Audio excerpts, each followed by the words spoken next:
something and I don't call it out, definitely let me know. That's for I got you. sure. Oh man. So anyway, well, it kind of gets a little warmed up here. I definitely had to go do the situation of take the dog out first. Right. And I'm like, all right, so we'll try to stick as close as we can as an hour. I know we always say that, but I'm gonna make a great attempt at this time. We'll see if we can stick to it. I know that's always the challenge. We'll do our best. Yeah, that's just it. We'll do our best. No promises. That's for damn sure. But all right. So first off, what an interesting night. Like I could go on and on about this. I'm going to reserve obviously for some of the questions that I'll kind of throw out there, and then I'll look. Obviously, we try to a bit of what we do here is we try to look at some of the comments as well that comes through and make that a group conversation, not just a Jeremy and myself. So that to me always adds a little bit of flavor to it. But Jeremy, like the first thing I got to ask you, okay, debate night two, like who do you think were like your top two candidates coming out of it? So are we including tonight and last night or just tonight? Just tonight. Just tonight, my top two candidates. Tulsi Gabbard is one that I think had a very good night and not a whole lot of speaking on her part. Just she didn't have a whole lot of time, but the moments that she did have was very impactful. Yeah. And then I would have to say, personally, I felt Cory Booker did more for himself than Kamala Harris or Biden did for themselves. Cory Booker went into it with a little bit of a he had a bit of a challenge with fundraising between these two debates, and so he was able to get to where he needed to be. And I think there was more of an expectation from somebody who's currently in the Senate on the Judiciary Committee that somebody would be a little bit more bolstered in their support. But I would say Cory Booker, and maybe if it's not Cory Booker, Julian Castro again. Second night of debates. The first night of debates, the last round, he did really well, and so this one I would say he continued his momentum. By the way, I'm still laughing at Anthony Fike. I just want to know, did I hear Joe really say visit Joe3030.com? I was like, yeah, I too.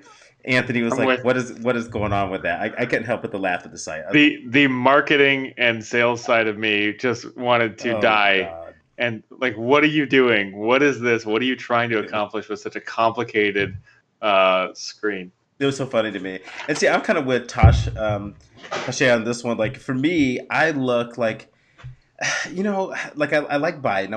Biden to me is I hate to say like an easy, safe choice, but he is to me. I've always liked him.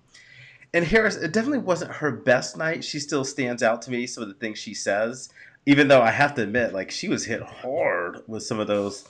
Yeah, like the prosecution questions, which I always wondered, like why Biden doesn't fire back at her sometimes and says, "Okay, cool. While you were a prosecutor, I was a public defender, right? So while you were trying to put people in jail, like I was actually trying to, rescue people, make sure people definitely receive justice." So I thought that was really interesting how that went down.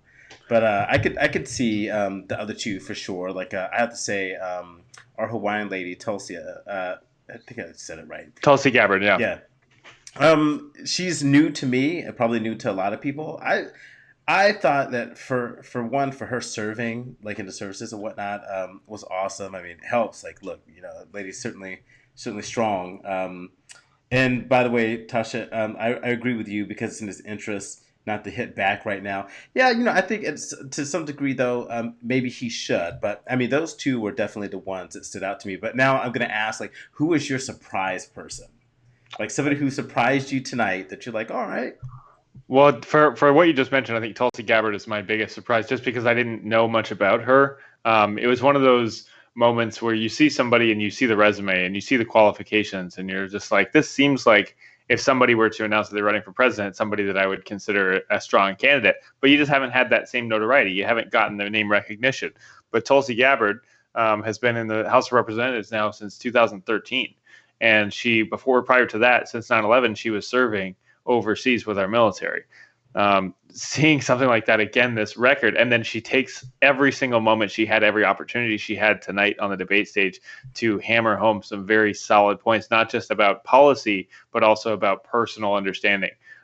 So often we see politicians get on there and give their lip service and talk about their plans and talk about what they plan on doing, while sort of losing the nuance of the fact that there are real people with real stakes who are listening, who are watching, who are hoping for something that they hear that will change their life for the better. You And got that Tulsi right. Gabbard represents the positive side of that. And so tonight she did a good job of representing that and a good job of taking those moments to secure that. So I would agree. Like, Tulsi was one for me. I thought the other one that was interesting was Kristen for a bit. I felt like she kind of the whole Biden thing, like when she was going in and attacking him for a bit, that backfired. Yeah, At yeah. one point, Kirsten Gillibrand was big one time. too in Miami. I think somebody told her she was very forceful in those first debates, and it wasn't the time for that. That was this debate, and then I think she played it a little bit on the other side, where she kind of allowed people to walk all over her until she got backed into a corner on some issues, at which point she struck in the wrong way, really hammering home that point of, talking about Biden's op-ed regarding women working in the workforce and how it deteriorates family values. That's taken. I would say that's fair to say that's taken out of context in what he was writing and what he was responding to. It was also a very long time ago, and it's very difficult to take the cultural climate and the societal climate of a time that was much different, and the overall perception with all the knowledge that we've had now and added to it. And Biden himself defended himself very well when he talked about the fact that his record, not only in voting, but also his personal life, his family, the fact that his wife, his late wife, and his current wife both worked through their family, developing their family. Mm-hmm. It really wasn't a good look for Kirsten Gillibrand, and it might be the thing. I'm not going to say that it's for sure, but it might be one of the moments that cost her any spot continuing on the debate stage. And so, yeah, and the only other person that I would say, like, I don't agree with that. The other person that kind of surprised me was Mr. Andrew Yang himself, hashtag Yang Gang. He's interesting to me, right? Like, look, some of his ideas seem stressed out, but it's so funny. Like, and he played so well with the Asian that loves math and whatnot. I was very surprised, though, of like some of the reactions that he received from a crowd standpoint. For one reason or another, people seem to love him. So he was definitely a surprise for me. Yeah, and I mentioned this yesterday when we were on the show. He and Marianne Williamson are the outsiders of politics here, and there should be some represented in that way. But that, I mentioned this last night. It scares me because we need to learn our lesson. We need to make sure that we don't make the same mistake twice. With Trump, we had somebody who came out with some crazy ideas, challenged the status quo, did everything possible to, effectively change up the narrative on what politicians were, and that succeeded. And really what it was a giant con, as we're seeing now. But with respect to Andrew Yang and Marianne Williamson, they're coming at it from a different perspective than Donald Trump did. With Andrew Yang, though, I'm a little disappointed in the fact that his real only sticking point in the policy that he strongly stands to is this $1,000 freedom dividend. Yeah, scenario. And this freedom dividend, are we on the same track? Yeah. Okay, good deal. You're right now. I'm seeing a pixel mess on your screen, so I'm not sure if we're about to lose connection here, but I'll keep going. So Andrew Yang, he kept taking every question that he had a chance to talk about, and he kept going back to this freedom dividend, this $1,000 stipend for all Americans. And I think it's an interesting proposal. It's a very difficult one to sell when there's the question of math, and there's the question of is it too good to be true? It just sounds like it's maybe a little bit too progressive in its idea and in its nature. But really what it seems to me is he was really trying to hammer that because that's the thing that he thinks will get him elected, is this $1,000 freedom stipend. And if that's the case, then I have to question where he stands on other issues, and also how confident he is in those, if all he's going to do is talk about the fact that he's going to give me $1,000. I agree. I certainly agree with that. And then Anthony put up here, I do like Yang's ideas and where he's coming from. And look, he does have interesting ideas. I know we talked about this a little bit yesterday, even though he wasn't on stage. Kara Swisher did a great interview with him on the podcast. Look, the man is smart. Like, don't get it twisted. Play the numbers game with him. As one I highly recommend you listen to. Like, the man's got a plan, that's for sure. Whether you can, to the point that you mentioned, though, I'm like, okay, but where do you stand on everything else? So I think that is fair. He took a question about women working in the workforce, and instead of actually having a chance to talk about democratic progressive ideas that change that, and not just correcting the problem in a way that on paper fixes it, but also the nature of the society that says that that's acceptable and changing the hearts of that society. He instead took it and ran with it to, if you give them more money in their pockets, then they're going to be more productive at their jobs, and not in a way that gets them to be paid more, but more in a way that the government's giving them more money. And I just thought that was a missed opportunity, and I think it might be indicative of every response that he gave sort of came back to that. And I wonder just how much he's willing to not talk about that for a second, because he can't talk about that in a debate with Donald Trump. He can't talk about that in a debate with three other Democrats who are really, really strong. He has to have some stronger platforms to stand on. But to Anthony's point here, Anthony said, "I believe automation is our most pressing issue, second to climate change." We're gonna return back to this just a little bit, Anthony. I think you're onto something here, that's for sure. But now the next question I ask you is, okay, what are the two, if not more, but who are the two that you think will not be returning? Who do you think is going to be out? Yeah, I would have to. Are we talking again just tonight or both? Just nights? Tonight. Just tonight. So I don't think Bill de Blasio did enough. And I regret that. I unfortunate, because I think he has some really good ideas and he's got a good track record for it. But I don't think he did enough to really speak to the fact that his Democratic district, his very Democratic represented the city of New York, he wasn't able to do as much as he claims. And this is something that's constantly coming up with de Blasio, is the fact that he's inflating his record a little bit as mayor of New York. And to be completely honest, I don't think that I'm blanking on his name right now, and I'm going to have to remember it. Give me Michael Bennett. Speak to that one for just a second. Bennett. There you go. I want to call him. Yeah, Michael Bennett. Okay, yeah, Michael Bennett. So Michael Bennett, senator from Colorado.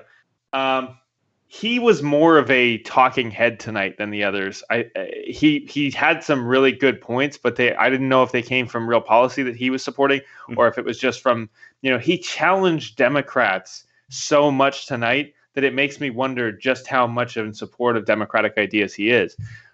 He went after certain issues that you think that when you get into the debate against Donald Trump, when you get into the general election against Donald Trump, he's going to have all this ammo to say, this is what you said about it in that debate when you were talking about healthcare.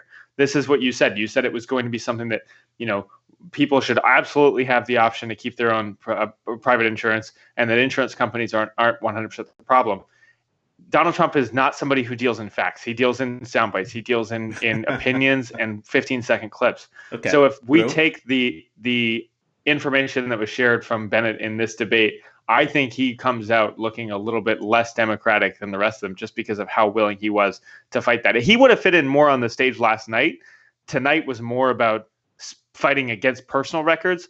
Yesterday was more about ideals, and I don't think that did him any favors.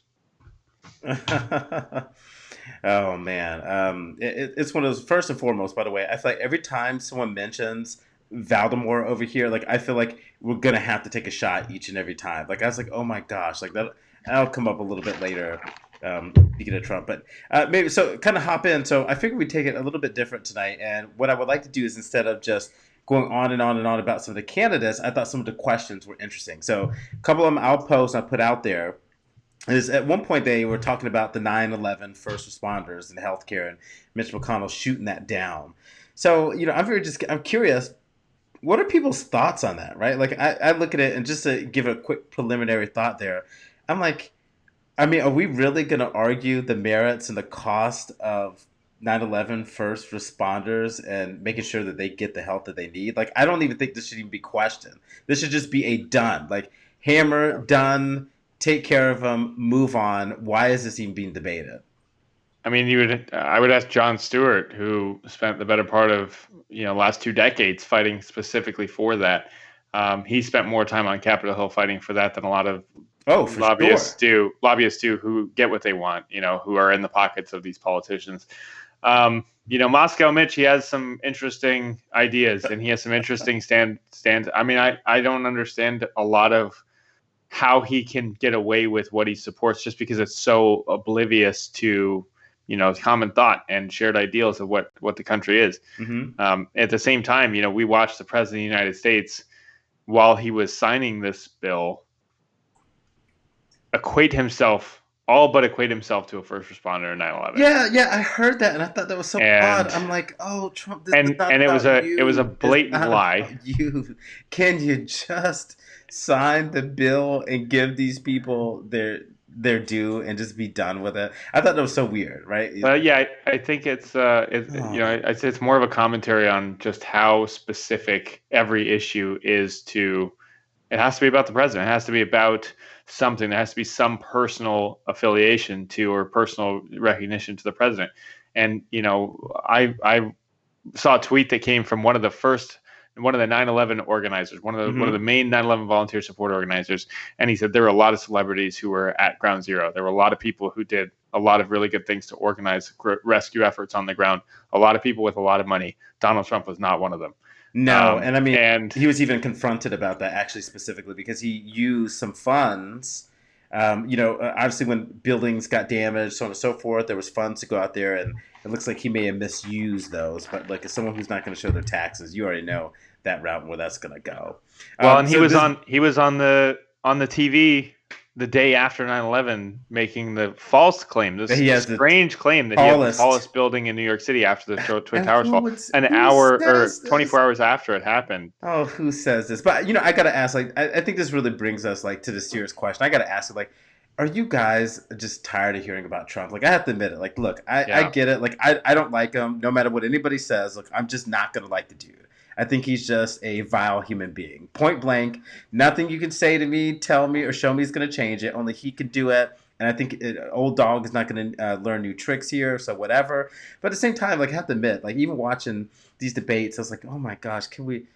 I mean, I get it. Like, you got to call him out to some degree, but at the same time, I mean, I'm just tired of hearing him. I can definitely understand that, and I think there's also a level of credence to the fact that as you speak more about him on the debate stage, and as we talk more about him in these kind of conversations, it bolsters his back, his support system. I mean, the unwavering level of support that defies all logic and all effective reasoning. But at the same time, I think that this 2020 election is the most important election that we've ever seen, because there's a clear trend that's happening that's very concerning, not just politically, related to society, related to science, related to biology, related to almost everything, every major issue.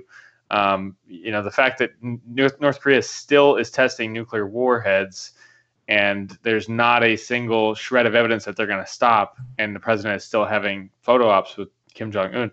I mean, these are things that they have to be contemplated for the 2020 election. I wish these were the things that got brought up more, but the president is always a topic of conversation because of how controversial he is and because of how many things he just says. I was having a conversation today with somebody, and they were just kind of going back to the first days in office and how flabbergasted we were when Sean Spicer came out, and the first press briefing of the presidential term was related to the crowd size of the inauguration. And that was the whole thing. There was a visual aid in this, and it was, where have we gone? What is this that we're doing? And now it's like, that would be so not even shocking. Whatever, this guy has like audience crowd envy, and what that relates to. Yeah. And by the way, but I do agree with your assertion that at some point it is less about that and more about the positivity of what other candidates might bring. Yeah. So it's this whole cycle, this entire Democratic primary is going to be a balancing act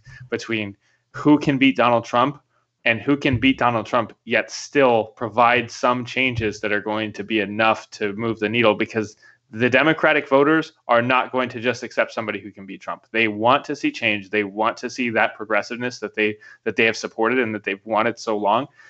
They know, voters, they know what they've been doing, and they know that they've been putting more out there. Say what you will, but whatever. I take almost anybody. I just don't really think we can really go much lower than Trump. That's just my view. Anthony said, this is a popular view, and I stand to be corrected, but the 9/11 fund, I don't understand the need to authorize the act for 90 years.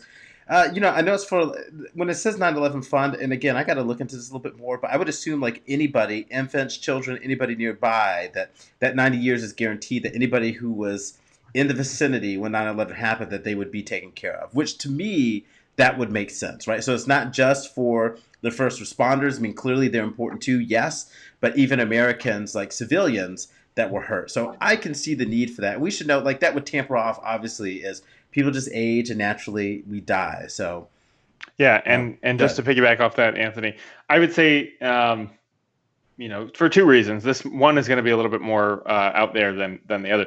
The first reason is we don't know what the average life expectancy might be for somebody in 20 years. 90 years for somebody who is 18 during 9/11. That may be a realistic expectation. 70 years from now, 60 years from now, it's possible. I'm not saying it's a guarantee. I'm saying it's very unlikely, but it's possible. And in the future, God forbid we have anything that's similar or related to a tragedy like this one. This sets the precedent. This sets the precedent that anytime first responders are put in danger after an event like 9/11, that not only are they going to be taken care of for the time being, but they're going to be taken care of for the better part of a century. And being able to have that precedent in place, being able to say that that's the established idea, gives a little bit more to when that time comes, less conversation like we've had for the last 15, 20 years around this specific bill, while 9/11 first responders are dying from mesothelioma cancer and all this. And that's fair. And Jonathan Wood points out, I think most people who don't like Trump just want to see a sensible candidate.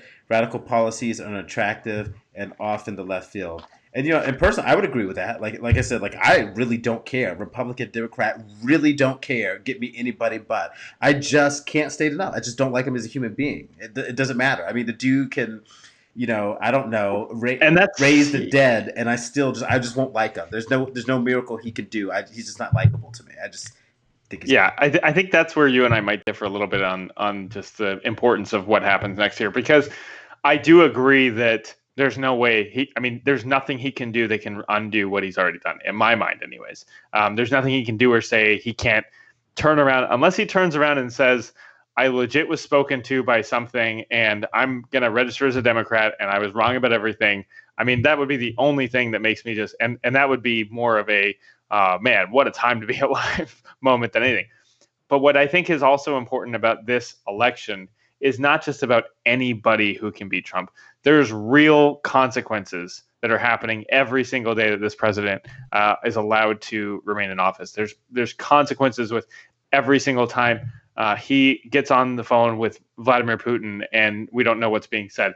Every time he has a photo op with Kim Jong-un. Yeah, look, I feel you, in the future, I think that having somebody who's going to oppose that, not just accept it. We have people who are Republicans in Washington right now who have done far too much to condone and to enhance the president's ability to make these decisions. And there's some Democrats out there who are not strong enough in their opposition. They're not specific enough. Oh, I would agree, but they're going climate to change out, right? Like, I mean, let's be honest with the process, though. It's not like we're literally going to eeny, meeny, miny, mo and throw a dart at the map. Like, that's not the way it's going to behave, right? Like, it is going to boil down to the best of those camps. No, because look, somebody's going to have to sign off. That's not going to happen. That's not going to happen. Like, I think that this will be one of the first times because a strength and a weakness, arguably, is that Democrats never really crowd together. Like Republicans, love or hate them, like they do a very good job of sticking together, and that's good when what you're doing is highly valuable. It has a certain morality that comes with it. I think it can be good. But the negative is they won't call one another out. And to Jonathan Wood's point, right? Like it's surprised that even the Republican Party doesn't have anyone who wants to run against them. I mean, no one thinks they can do better, and that's my issue. And that's why I'm like, you know what? At this point, and again, this is me being honest, I'm not putting away the fact that these things are not important. They are important. Absolutely. There should be integrity. We want to find the best candidate. But I'm not going to sit here and pretend for 1 second that literally, like, look, I don't have any experience. I don't know anything, but I would trust myself with the keys more than I do this guy. And, look, I got a lot of faith in myself, but at the same time, I know nothing, of politics per se here. And I mean, that's really what we've gone through. There's no professional. Yeah. That's like me, give you an equivalent. That's like me saying, I don't know, I blew my head gasket, I blew my motor. This mechanic is so shitty that I would rather get myself with an old school Haynes manual and do it myself. That's exactly what I'm telling you. I mean, yeah, and it's kind of like you nominated me to go and fix a head gasket, and then you're like surprised and you're All right, defending me as every single moment Right. I'm staring at it going, I still don't know what I'm looking at. That's what But you Republicans know are what? I'll facing right figure it now. out. That's the Yeah. thing, though, right? I'll figure it out. I'm not going to give a bill of false goods and say, "Well, here you go, problem fixed." But Yeah. no, Jeremy. Even if he did that, it'd still be unforgivable. Yeah, we'll see about that one. But I feel you on that one. Okay, so moving along here. Okay, so here's a question I thought was interesting. So, should we intervene on pricing for life-sustaining drugs like insulin? Right. So, like that was brought up a few times. That was a conversation that was had. But do we agree that that is something that the government should be responsible for? Yes, 100,000%. I think that the government is responsible for protecting people first and protecting the livelihood of people first. Mm-hmm. And prescription drug companies have been able to run far too long unsecured or untethered by regulations. And in fact, they've been able to run rampant doing the things that they want to do and doing the things using the money that they have to influence to have the politicians work for them. And that should never be the case. It should be the other way around.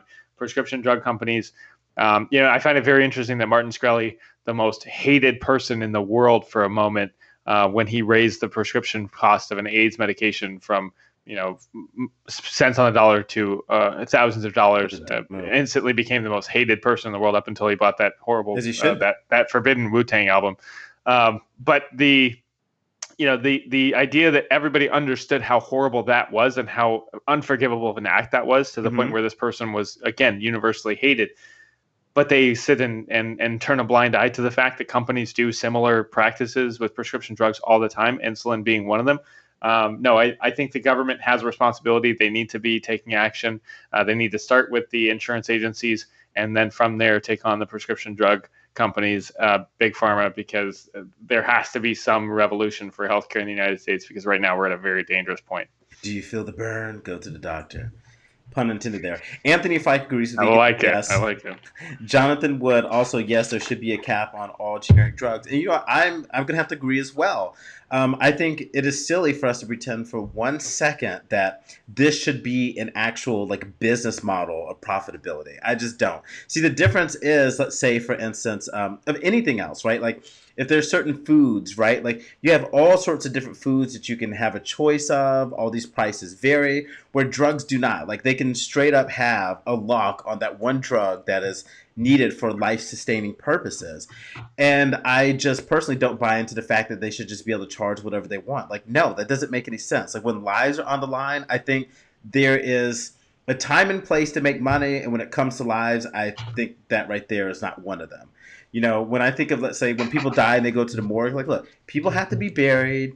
Yes, it's not necessarily, cheap, right? But, you got cremation, you got all sorts of different things. And so I'm not saying that profits, in a sense, can't be made. But when that is the number one motivator, I take issue with that. I think that's absolutely ridiculous that we turn around and we think that a company should be able to charge whatever they want when it comes to life-sustaining drugs. I'm like, what's wrong with you? Like, if that were you and your life or one of your loved ones, yeah, I want to hear you say those words. Like, I want you to look into, Aunt May, whoever it is, look dead into their eyes with something they can't afford and say, sorry, but that's just what they charge. So you want to talk, they want to talk about like death panels and everything else and all this other stuff, but then when it comes to actual insulin pumps or this AIDS medication, well, hey, it gets a pass. Did Mitch Marner sign yet? I don't believe so, Mark. I think we're still waiting. Yeah, you might be on the wrong podcast too. This isn't a hockey podcast. So yeah, with Mark's a good example too here, because Mark is actually over the border. He's in Niagara Falls, and he works in the medical field. So he is one of the fortunate individuals that has access to universal health care, who can go into the doctor's office, get the prescription, get the visit, get the copay, or get seen without a copay, all of that. He doesn't have to worry about any of that. And in this country, prescription drugs is one of the 5 or 6 things on that list of worries for somebody who ever gets sick and has to go through the process of getting healthcare of any kind. Mm-hmm. And, I mentioned this last night, and I think this is probably one of the more significant pieces of it. It's not just about not being able to afford it. It's not being able to understand it. It's not being able to understand just exactly what's happening with every single visit. If you go to the doctor, or if you go to, we in Texas, we have these places all over the place called urgent care. If you go to urgent care around here, this is, I don't know. I know there's some in the other states, but man, there's nothing like it in Texas. There's one on every single corner. I have to think there's a reason for that. But if you go to one of these urgent care facilities in working hours, and the same hours you could go to a doctor's office, you're still going to pay almost double what you would pay if you went to your current physician. Now, your current physician probably won't be able to see you on an emergency basis because of how many appointments are already being scheduled, how booked the bookings are.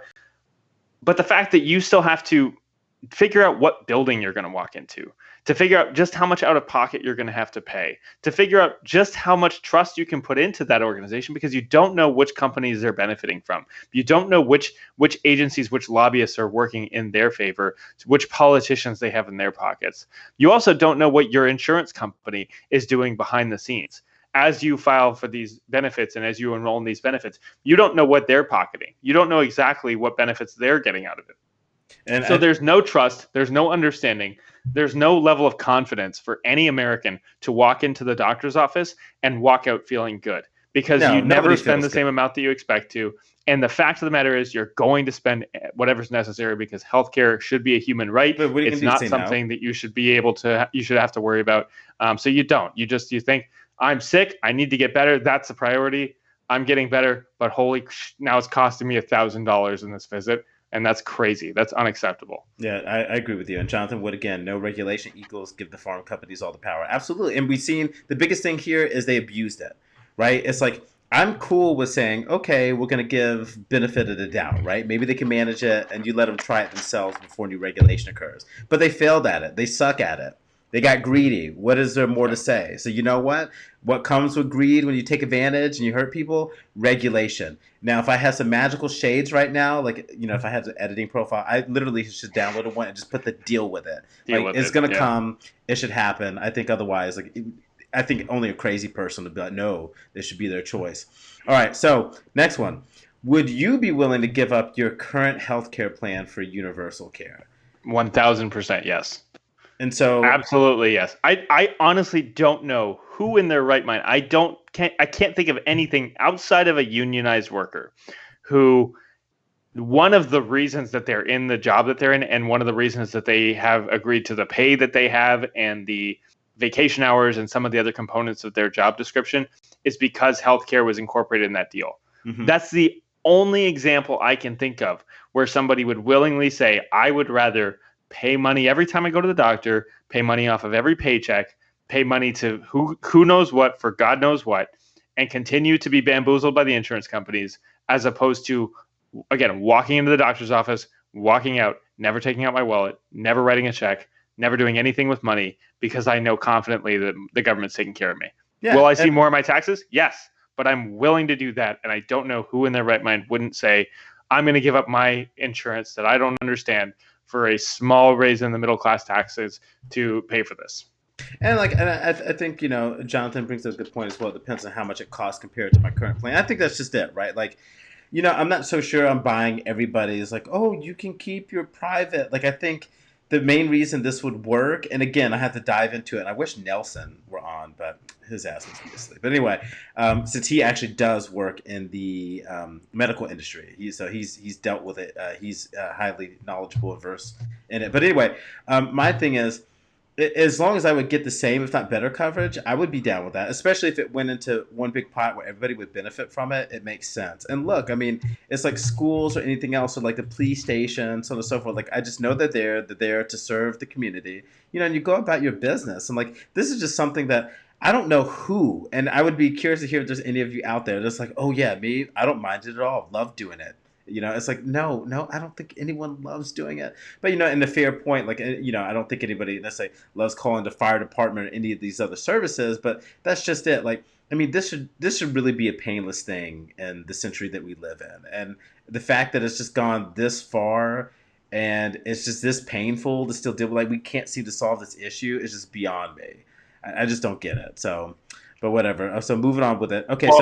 And just to emphasize that point, Jonathan brings up a good point. If the excuse me, if the tax increase was more than what they're paying for their medical insurance, then why would they do that? Me personally, I can't see a world where that would be the case.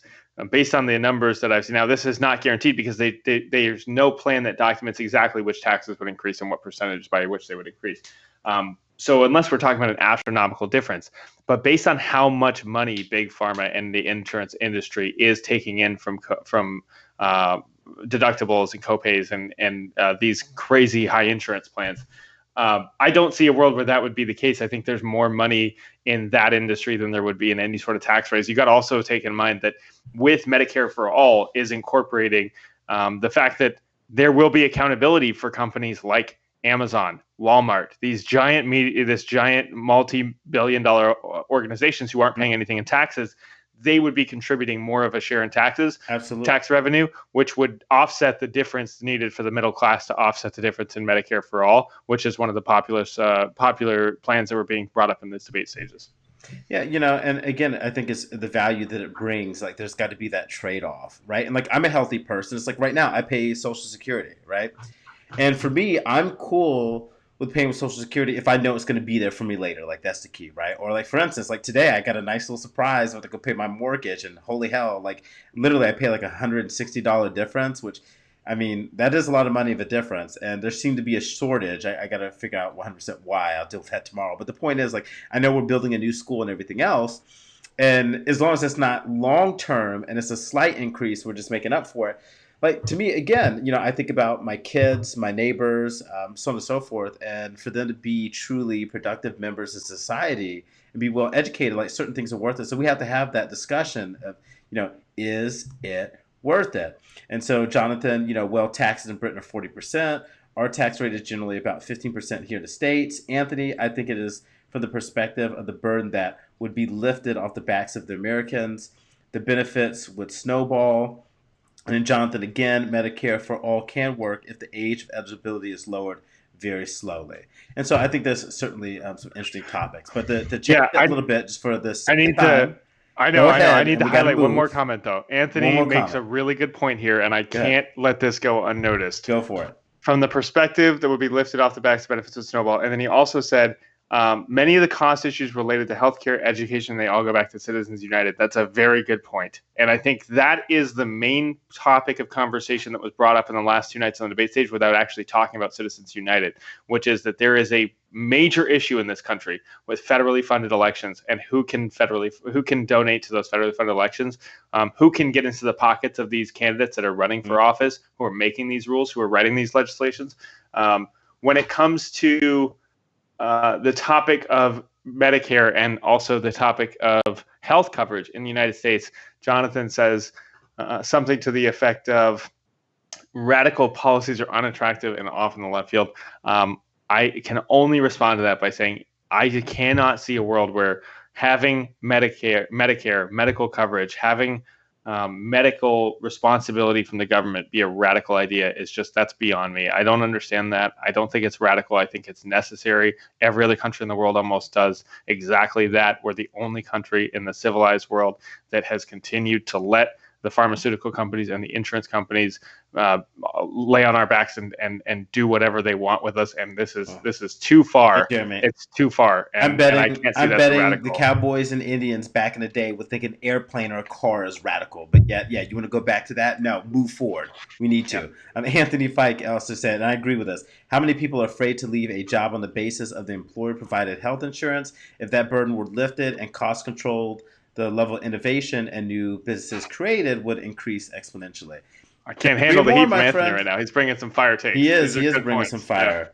Yeah. So switching up a little bit. So what is up with the jail talk, right? Like at one point, Biden mentioned, these people, especially with the pharma companies, right? Like them jacking up the prices and using the word jail. And, I'm bringing it up because I feel that's interesting, right? Like, while you do want to make sure that certain punishment occurs for people who really abuse the system, right? Like, I just don't know. Like, right now, I feel like the word jail is just being used too loosely, right? Like, look what happened with Hillary, right? Lock her up and whatnot. Awesome bogus stuff. Like, okay, cool. No trial, anything, just lock her up. Or the fact that Trump tried to politically go for his enemies and see if he could open up investigations, towards them, which I just again think is interesting. Now, look, if one is warranted, by all means, have at it. But just because they oppose you, Yeah. or you know what I'm saying, like it's crazy to me. It's crazy. Yeah, So go ahead. it's an easy point to talk about because it's easy to say something who's doing somebody who's doing something so wrong, that it's almost, it should be criminal, right? They should be in jail for it. And what we've been talking about healthcare, that's honestly a fair assertion. The problem is it's not illegal. It's totally legal. It's totally within the confines of what's allowed. And the criminal justice vice president, who has done a lot in the wrong direction when it comes to criminal justice reform, in my mind. He probably is going to use language like that because he thinks that locking people up is one of the ways to handle problems. Now, hopefully, in the last few years and under the Obama administration, he learned a few things from his voting records.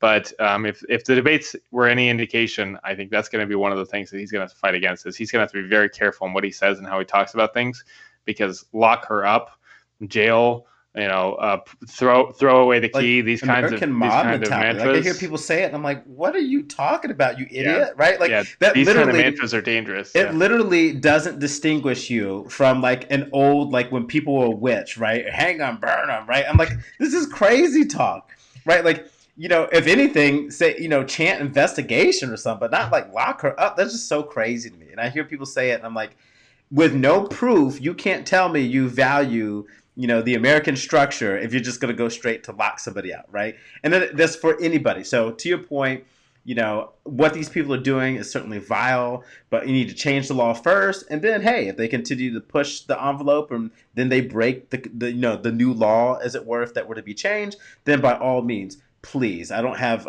any sort of sympathy for anybody who's cool with just jacking up unreasonable prices for profit when they know that someone else has no choice. Okay, so the next one. Would decriminalizing border crossing bring an open border crisis? I thought that was an interesting question. This question needs to be rephrased because there's way too much that you're giving anybody who wants to take away from the message of a lot of Democrats, a lot of people on the left who say things like it should not be illegal to search asylum. It should not be illegal to run away from a really bad situation, to escape a bad situation and come to the United States for assistance. That's what the United States was founded on. The Statue of Liberty does not have any misinterpretations on what it says at her base. It's very clear that this country was based off of the idea that if you are looking for a better life, America is for you.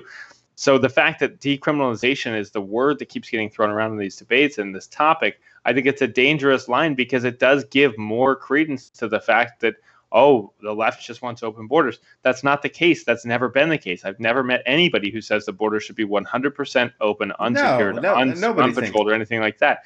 So I wish the question was different. Does it lead to an immigration crisis? Right, well, it's not going to be like people are going to phase it because, like, look here, like Jonathan, right? Jonathan, good friend of mine, love him, right? And I would disagree with him on this one. He said yes, it would. Followed by, if people want to come for asylum, they need to go through the port of entry, not break the border. And look, I think we all agree with that. I think that the main issue is that you have criminal. Because guess what? It's okay to me. It's like, let's say a homeless person, right? Just follow me for a second. If I don't want to be on the cold streets and I don't want to deal with any of that, look what's happening with the Japanese. The elderly will break stupid laws. They get locked in jail because it's cheaper. They have AC, they have heat, they have a place to lay their head, they get free food. Look, if somebody's really that desperate coming through, they're going to come through anyway. It doesn't matter. Like, it still may be a better situation than what they were fleeing to begin with. So I just think that is just it's a silly thought process. I don't think that's going to work. Instead, and I agree with you, Jeremy, that it's a an oddly phrased question, but it's going to come that way. It's like, look, I think we decriminalize it because it just doesn't make any sense to make them a criminal for fleeing for their life regardless. And again, I don't, I understand law's law, but we can change that. But at the same time, maybe we need to work with these countries so that people don't have the reason to break it illegally and come across the border. So the chicken or egg situation, it's like, look, I know we can go on and on with that one, but my main thing is making them a criminal for what you're going to do. Lock them up in jail. Then they're here anyway, and you're going to pay for them anyway. So I'm trying to understand the point at which people are trying to make. Anthony, and I'm going to read this. I'm going to turn to you, Jeremy. Anthony said, just a thought here. We have a country that has allowed the privatization of prison systems to occur. So it doesn't surprise me when people chant things like "lock her up" without regard to legal process. And Anthony, with you on that one. And then last one, Jonathan, we didn't have these numbers coming to our border a few years ago. Well, interesting, right? For somebody like Trump, who clearly doesn't like them, and yet they're trying to come here anyway. There's a really good, interesting question to ask. Still, why is that? Okay, Jeremy. So there's a lot to unpack there. Just going back to the discussion of asylum seekers and immigration, I'm going to quote Temple of the Dog here. I don't mind stealing bread from the mouths of decadence, but I can feed on the powerless when my cup's already overfilled. So what that means is, and what that's in reference to, is the fact that there is a real perception in this country that for some reason, why wouldn't they just do it legally? Why wouldn't somebody who's fearing, who's coming here for asylum, who's fearing the life that they've left, why wouldn't they do it through one of the ports of entries? The reality is because it's very complicated and it's also not very successful. The way that this system is built is to turn away people in need. And I can't stress that enough. But the reason that it is that way is because for the last 3 years, we've heard about how awful everybody coming from the southern border who's crossing the border is, and how they're rapists, murderers, drug dealers, MS-13, whatever. They're only here for ill intent, and that they're coming in caravans of terrorists. There has been a xenophobia created through this administration that will make people say things like, if they're not afraid of anything, do it legally. If you're fleeing something, if you are starving on the streets, if you're in a situation where you cannot survive unless you have to break the law, you're going to break the law. Yeah, who wouldn't? Nobody in the world is not going to break the law for their families. So if they have to come over the border illegally in order to do that, that's the only option they have right now. What they're talking about doing when they say decriminalizing border crossings is not opening the borders. It's making this process easier. It's allowing for more people to do this naturally, to do this with less fight, less obstruction, less of a fight against certain moralities of it. It's involving a lot of investigation into who these people are. And most importantly, it's involving a coalition or a committee of people who are willing to go to those countries and say there needs to be something done in your country because you're sending too many people to our country. Not because they're bad people, but because you're running your country poorly. You need to fix that. You need to keep people here. You need to protect them here because we can't afford to give them health care. We can't afford to do this. That's the approach that needs to be taken. As opposed to saying, we're going to police the world when it comes to oil. We're going to police the world when it comes to anything we have stock in and we have investment in. But when it comes to other countries and well-being of individuals, we're not going to police that because it doesn't benefit us. We're just going to police it when it comes to how close does it come to home. And when it gets to our borders, that's when we care. That's the issue. That's the problem with the narrative. That's the issue with the conversation and with the words like decriminalization. That's why this conversation is not going to be productive until there's a real investigation and a real discussion into what the problem is and who's going to solve it. There's a couple of candidates on the debate stage the last 2 nights who were willing to talk about that, and not very many more who would. No. And so, like Jonathan Wood again, I went through the process legally, yes, but you also did come from Britain, which Britain, Mexico, where would I go to? No contest. Go to Britain. Anthony, if I wouldn't think someone in fear of their life, trying to protect their family and looking to the United States would even be familiar with the process. Exactly. Empathy, people. And then again, looking to the United States as the beacon of hope. Jonathan Wood, bingo. Anthony again, just as so many millions of people did generations ago. And Jonathan Wood, fix Honduras, Guatemala. I couldn't agree more. All right. So to move on again, the next question I would ask, weren't the policies the same in the Obama era versus Trump when it comes to the border? And from my understanding, it is. And Obama was known to be like the deporter in chief, right? Like he was definitely down to do it. I think just the interesting thing is if the laws were the same, it's interesting how the two different presidents is interpreted. Right? Like Obama was not shy from deporting people and turning people away. And look, and I think we have to just come to terms. We can't take in everybody at one given time. That's just not going to happen. It's not realistic. We understand it. But at least there was some humanity there. And then the whole like locking the children and everything else, like what I'm saying? Like that's gone too far. That's illegal now, though, isn't it? Oh, yeah, that's you. Yeah, no. Jonathan asked the question: if we decriminalize people coming across the border, what about people coming in legally and overstaying? Well, both of those things are illegal, and That's why a wall decriminalizing won't work. it's not the same. This is why I can't get behind the use of the word decriminalization, because it's not decriminalizing people walking over the border illegally. It's giving them an option that they don't have to. And if they are doing that, then they're doing it for illegal purposes. It's giving us a way to say, if we have made it so sorry, we have made it so easy. We've made the process so simple and so clear, because this is what the foundation of America is, that you can come here if you are seeking asylum. You can come here if you're running from a bad situation or for whatever reason. If you're coming over here because you want to be here, and you're coming from a country like even like Canada, for instance, we're going to ask questions about why you're coming here, and it's not going to be the same process, because there's going to be a different understanding. And it sort of ties into your question. It's not so much that the policies are different, because they're really not. What is different is the perception of what is and what isn't acceptable when it comes to immigration. And it wasn't just Trump. It wasn't just this administration that started that conversation, because I can remember in Canada and in other countries when refugees, as far as Middle Eastern refugees, when that topic was brought into play, specifically with Justin Trudeau in Canada, when he was talking about bringing refugees over from Middle Eastern countries to live in Canada, to be immigrated into Canada. It was a very, very controversial discussion then. I think Donald Trump has capitalized on that xenophobia from the Muslim ban that started the day he was, from early on in his campaign, started in from the executive order that was signed in regarding the Muslim ban. And it has been one after another example of, if you're not from America, you shouldn't be here unless it benefits us. Yeah. And that is the difference it's not a difference in policy. I'm going to mute this, I promise. It's not a difference in policy. It's a difference in the perception of Americans to understand why that policy is in place. And why you do your thing there. Anthony Fike said, "I'm a product of my family escaping Nazi Germany.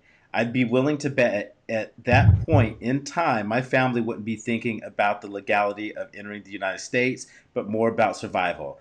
Couldn't have said it better myself. Jonathan Woods in the same situation. Absolutely. And so again, and I wonder if, this whole trade war, what it may be doing to Mexico as well, right? Like, I don't know economically exactly where they stand, so this will be a good opportunity for me to go get, well versed and educated in that subject regarding Mexico. But I don't think to myself, oh yes, it sounds really cool to move to Mexico today. I'm going to do so well for myself. Or any other place, right? It's not just Mexico. That's the easiest near the border. But again, Guatemala, so on and so forth. And to Jonathan Wood's point, yes, different times, but people are people. And, fear is still fear. And when you fear for your life, I don't care if it's... That's such a Western... That's such a first world approach. Like, it's not different times for some people. For some people, it's worse than it's ever been. There are people who are coming here their perspective, right? So exactly, and that's what it comes to. Is you have to understand that they're not looking at it from the perspective of an American. They're looking at it from whatever situation they're coming from, where they are in danger, where they have a daughter who is constantly being targeted by officials of government for other purpose, for illicit purposes, and they have to sit there and defend that on a regular basis. Yeah. It's not the same. It's not different times. For some people, it's exactly the same kinds of things. Of course, there will never be another Holocaust, knock on wood, or any example of what Nazi Germany was. Hope not. But it is still, there's a level of fear and danger that people are escaping. And it's so important that we at least consider that before we write it off and say it's not the same thing. Yeah, and I'll let these points be up there. Anthony, again, survival is a pretty basic instinct. And Jonathan, there's a difference between fleeing death camps and fleeing an abusive husband, which is likely a different situation. But I don't know. I just look at it like where's the humanity at in that? Like, yeah. When I look at I wish would have never saw the photo where that guy and his 3-year-old girl washed up on shore and they drowned. Like, that will forever change me. Maybe just because I'm a parent, right? And I got a kid that's an infant. But my thing is, and I always ask the question, I think this is really important just as a human being, not to live just inside my mind, but ask the question, what caused this guy to take his daughter, risk the two lives to get across? What did it take to get to that point?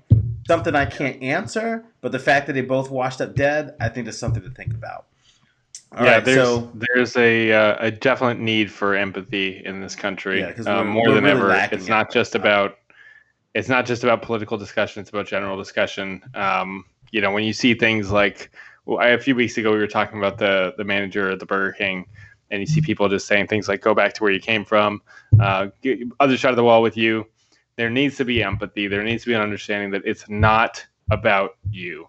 This is not America for you. This is not America for one person. It's America for all. It's America for the United States. It's an ideal. And you have to have empathy in order to appreciate that. So I'm going to disagree with Jonathan. I don't think we'll ever see eye to eye on this. I think there is no distinction as far as escaping an abusive husband you should never compare those two things, because it doesn't matter. You're escaping danger. You're running away from fear. You're running away from whatever it is that's got, and it's not about escaping abusive spouses. It's about escaping abusive governments. It's a systematic destruction of livelihood and societal collapse that these countries are experiencing that causes people to run away from them. So I don't think that drawing that distinction is a fair distinction. And I'm going to read Anthony's, and then I'm just going to simply move on. But Anthony mentioned, I don't think any measurable percentage of people fleeing to the United States and make that dangerous journey do so to an abusive household. I would agree with that. I don't think I'd move all the crosses for that. And then also, while the border majority do some to escape corrective governments, drugs and gang violence, don't forget, those are also big situations. Definitely good So, call. moving on here. Also, shouldn't we embrace and try to get other countries to treat their people better versus saying that they are simply shitty? In other words, would helping them out alleviate the border situation? Right? So it's kind of changing the focus. So cool, like we definitely got to address the border, but maybe like we should be working with other countries to make their situations better so that people would want to stay. So what are your thoughts on that? Yeah, no, for sure. It's that's why with decriminalization of the border, that's why that whole discussion is not just based around one idea. It's a nuanced discussion. There has to be several pieces of that plan that are put into place, and one of those components is working to form a committee to go to those countries, to not just focus on areas where oil is at stake or natural. There's a natural need for America to be involved because of some profit or some engineering need. There needs to be some discussion around the empathy that, as the police or as the world's authority on fairness and treating your people, and also within it is an interest to us.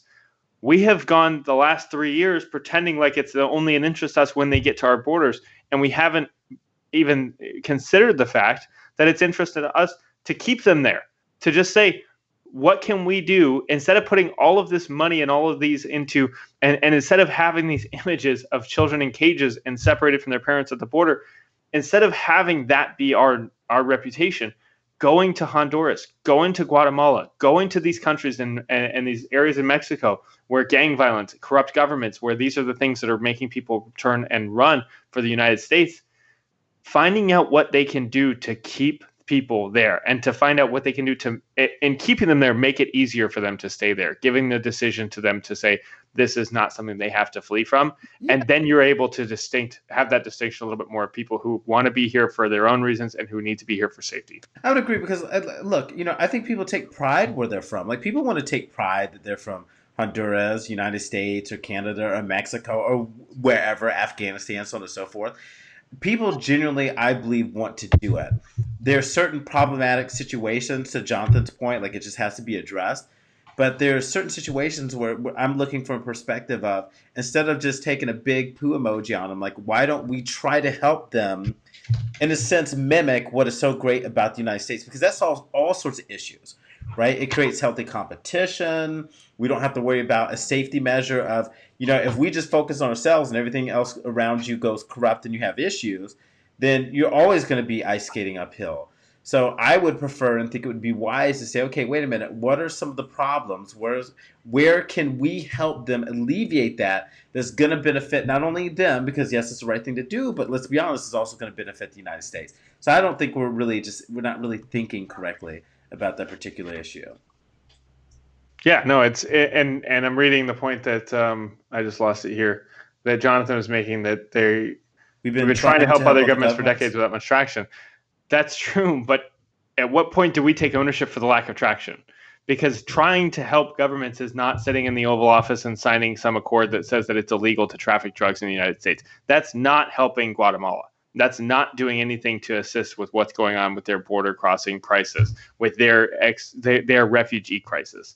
What helps them is to actually have a brain trust, Mm-hmm. a combination of forces to say we need to do something as the authorities of the situation. We need to help in a way that's actually beneficial, not something where militarization needs to be involved, not something where it's just, again, a photo op in the White House, but something that actually says there's a concentrated effort that takes time, that takes energy, that takes a focus that's going to be much larger than just a one-on-one meeting.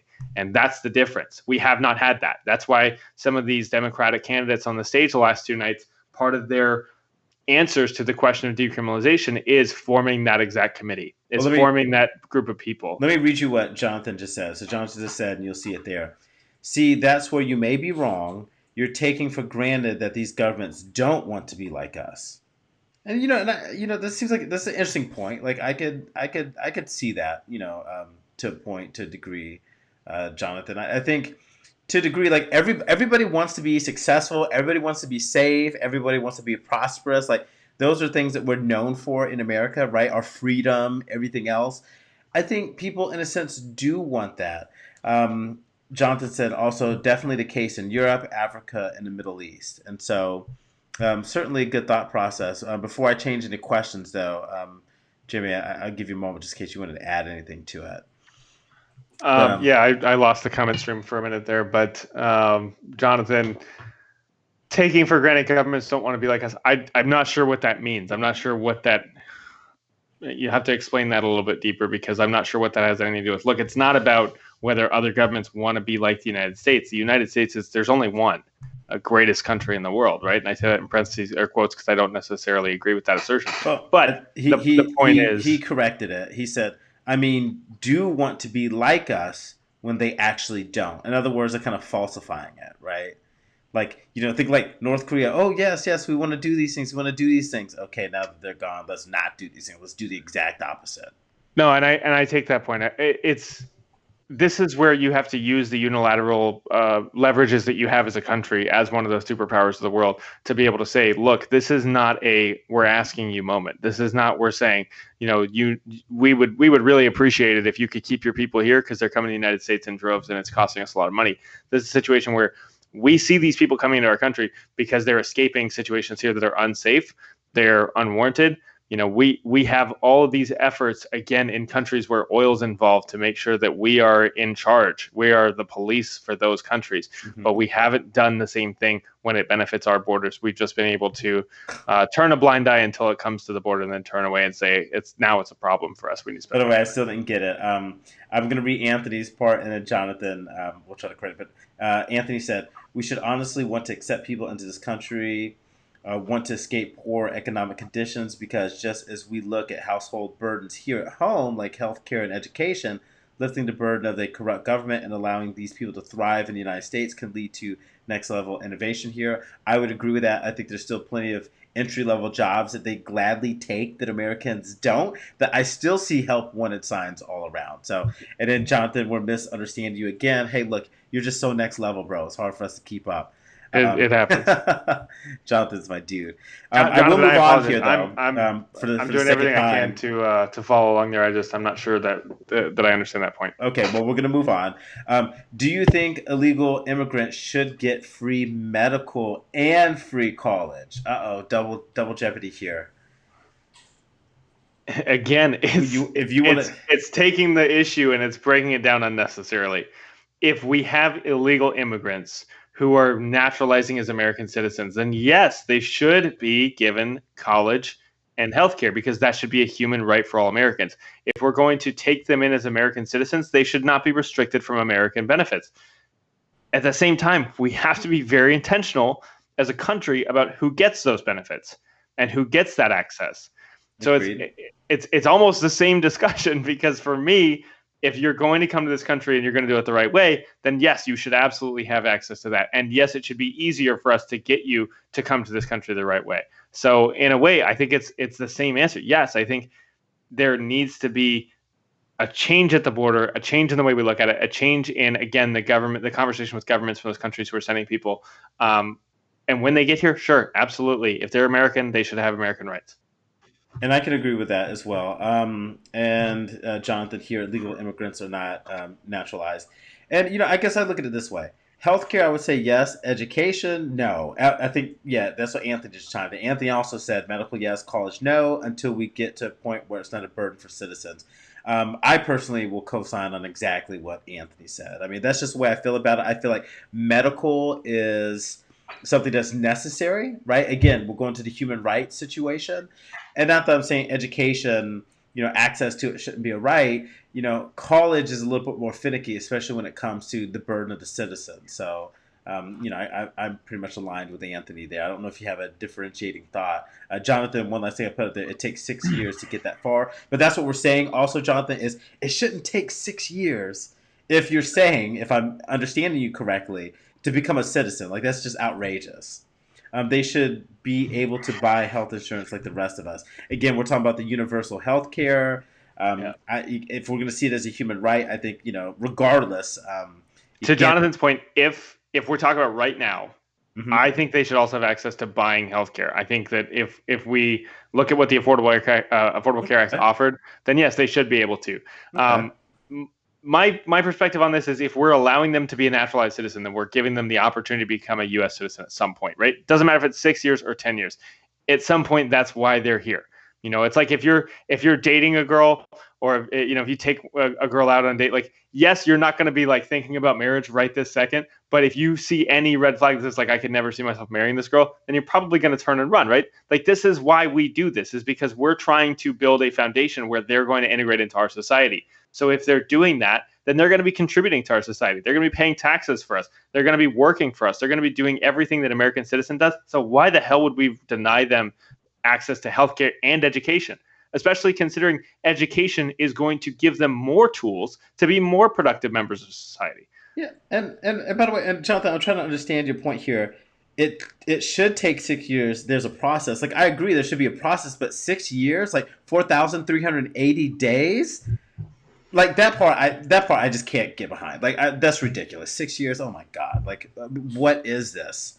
I mean, somebody on foot can almost travel around the world in better time. Like, that's crazy to me. Like, it shouldn't take 6 years. I don't buy into that at all. Process, yes. 6 years, this is crazy. Yeah, and I think you guys might be saying something similar. To Jonathan's point, there's a moment from where you become a naturalized citizen in the U.S., right, which is where you come into the country, you're living here as a guest, basically, and then to the point where you are a citizen of the United States, where you have access to, excuse me, everything that citizens of the United States have access to. You can vote, you can work without any additional documentation. I agree that there should be a time there, because there should be for lack of a better term, a probationary period where we want to make sure that we are accepting the right people into this country. And if we're just granting citizenship in the first 90 days, then that's probably ill-advised. So I do agree with Jonathan to that point. However, 6 years, I do also agree is a little excessive. Yeah. So the consensus is, Jonathan, we agree with you. We just think that, and I know you said it's a process, petition for change of status, so on and so forth. Like, you're completely right here. I just think 6 years is just absurd. I mean, what's up? Like, you're gonna get a speeding ticket, and we're gonna send you back. Like, at some point here. Exactly. Yeah, that's a good point. Like 6 years. I just don't understand it. And then also, Anthony here, children obviously would be able to get an education under the K through 12 system. For adults, we should ensure that there's a basic high school level adult education program in place. I would definitely agree with that. And then Jonathan, next here, a permanent residence has everything a citizen has other than the right to vote, which again, taxation without representation.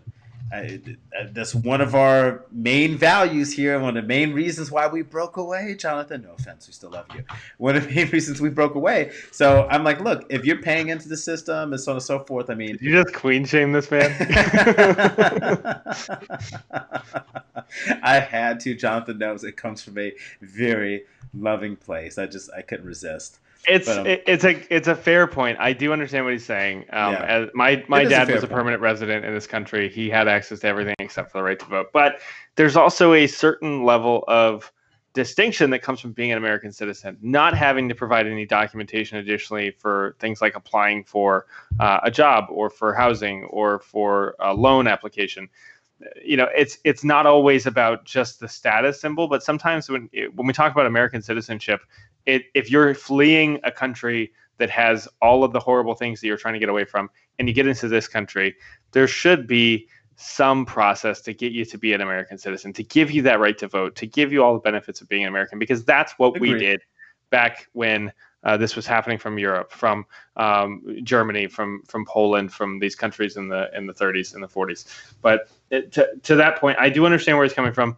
Again, 6 years is excessive, but there does need to be a time period. I would say 48 months is probably a time that I would consider to be somewhat accessible to give enough evidence and give enough reason to say, but also enough time to pay down all of the ridiculous costs that are associated with migrating to the United States. And and then to Jonathan's point, and we have to move on. The process takes so long because of the background checks, double checks that you are here still for the reasons the petition was started in the first place, and the amount of people who are in line means.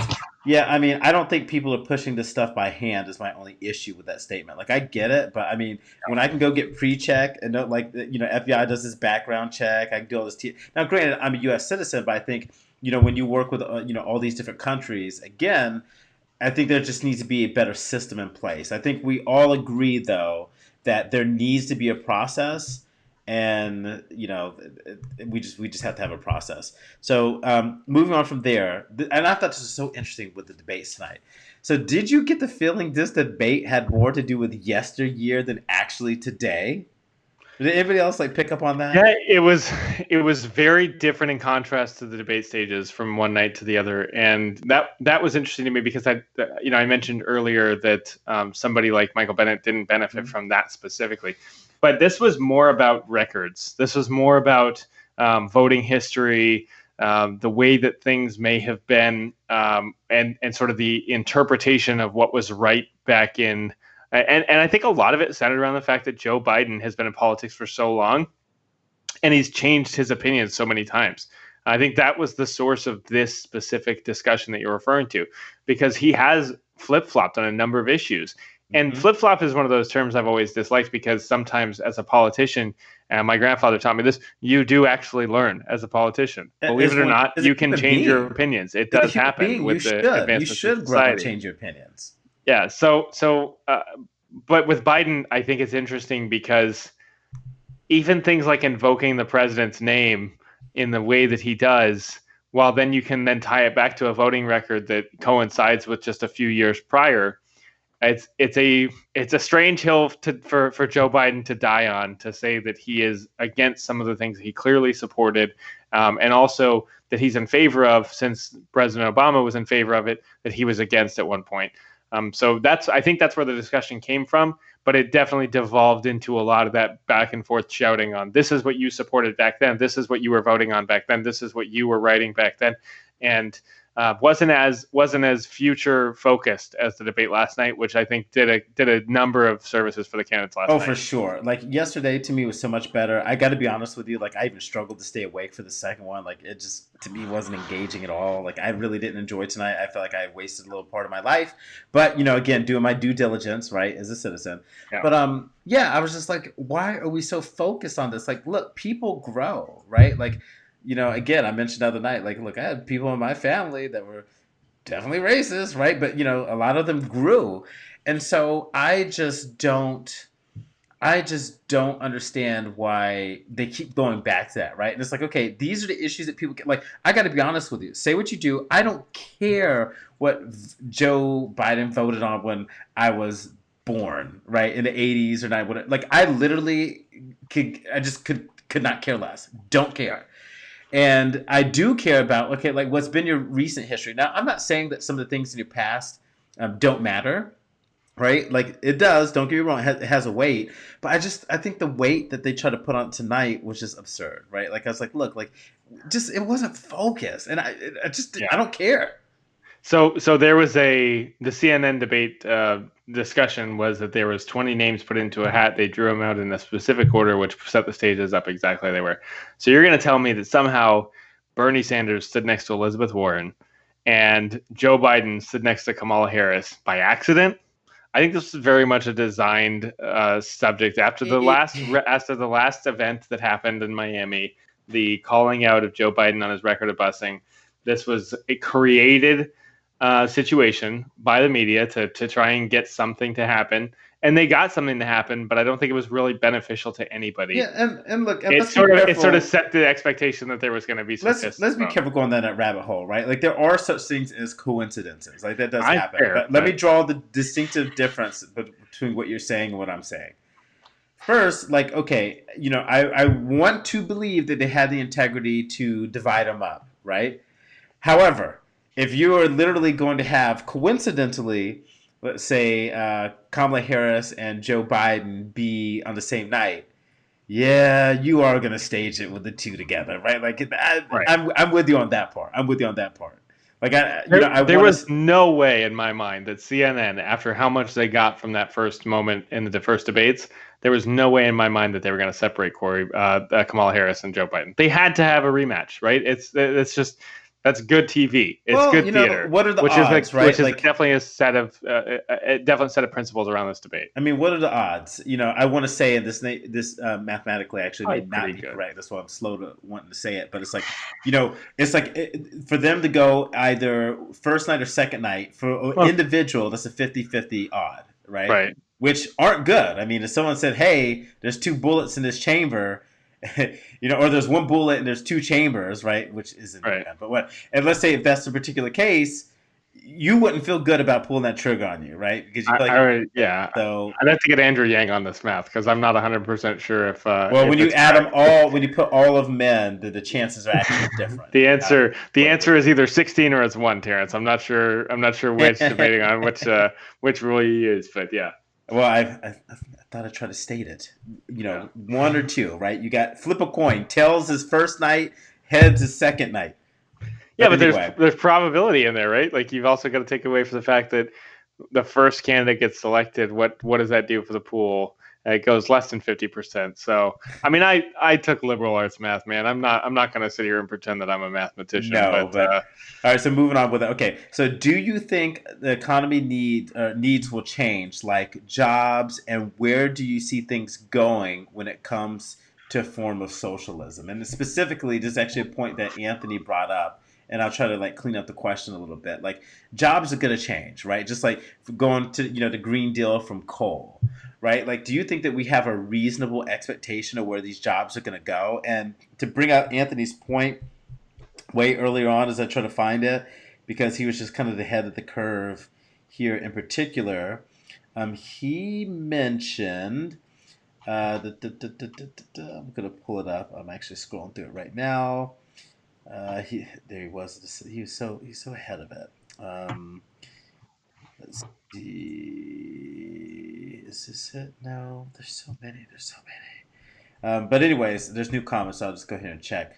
But I thought to me it's like, look, automation is definitely coming. There's no getting away from it. Even let's say like cars driving themselves. I mean, think about how deeply impactful that will be. So prime examples, insurance rates. They would have to drop them, right? Like right now they jack them up based on the city you live in, your demographic, who you are, right? Like a male is more, likely to speed than a female. But if you got self-driving cars, there's no way they can jack up the interest rates on me. And you can't use things like citations if I'm not behind the wheel, right? So insurance is going to lose out, which, by the way, good riddance, because speaking of insurance companies like car insurance, I just hate it so much. Like hate's a very strong word, so I'm going to use likely or highly dislike and loathe. But really, if they were all to go out of business, other than the people that it would affect, like the company itself, I will not miss. Next up, think about the police, right? The police love to give those speeding tickets, and they have the audacity when I'm doing 70 and a 55 to tell me that they're pulling me over because lives matter or whatever. Look here, dude. This right now the speed limit's the same during a fuel crisis. I'm on a highway. Why is 55 miles an hour a thing on the highway? Like the braking systems of these cars are infinitely better, and yet I'm still dealing with this low speed. That's my frustration coming out. And so they won't be able to give citations and tickets I'm anymore. with Think about it, right? Like it's going to Yeah. cut all that money, all that revenue out. And it's certainly going to have a great effect. Truck drivers, right? I noticed my boy Rudy is not on tonight to troll us a bit. But Rudy, he's in that industry. We wouldn't need him anymore, right? Because these things could just drive themselves. So I mean, that would affect a lot of things deep and wide. So I'd be curious, like your thoughts of like how we would handle that. Is a form of socialism the right way? Wow. Oh, geez, that's probably the largest question you could ask. The democratic socialism, and let's just make sure we draw that distinction because nobody's calling for a socialist American government. You got that right. Democratic socialism is more, in my mind, based on the fundamental inequality of certain factions of America and righting that inequality in any way possible using not just legislation, but also funds and available budget. Um, it's not a perfect solution, right? There's never a perfect solution. It's not going to work in every facet of the way that you look at it. But democratic socialism creates more of an opportunity for the government to take ownership of the things that government should take ownership of, which is life, liberty, and the pursuit of happiness. So when you talk about all the factions of government that would be affected by that, trade would definitely be affected by that. Law enforcement, to your point, would be affected by that.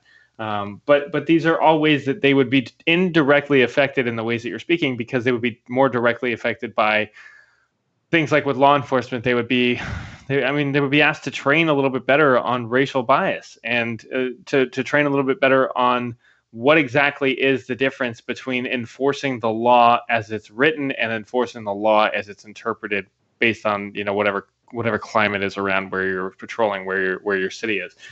And so it's a huge question. I'm not going to lie to you. It's a huge question, but it starts with the hearts of the people who are at the head of the table.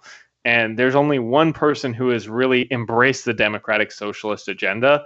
And this is a man who, if you question his heart, you're going to lose, because he's got a good record of marching in civil rights movements. He's got a good record of being involved in sit-ins, and making sure that he's standing up for people at every opportunity. He's the one that's sitting here saying we need to take on the people who aren't paying their fair share of taxes, who aren't contributing to the solutions when it comes to healthcare, who are profiting off of the misery of Americans in every step of the way.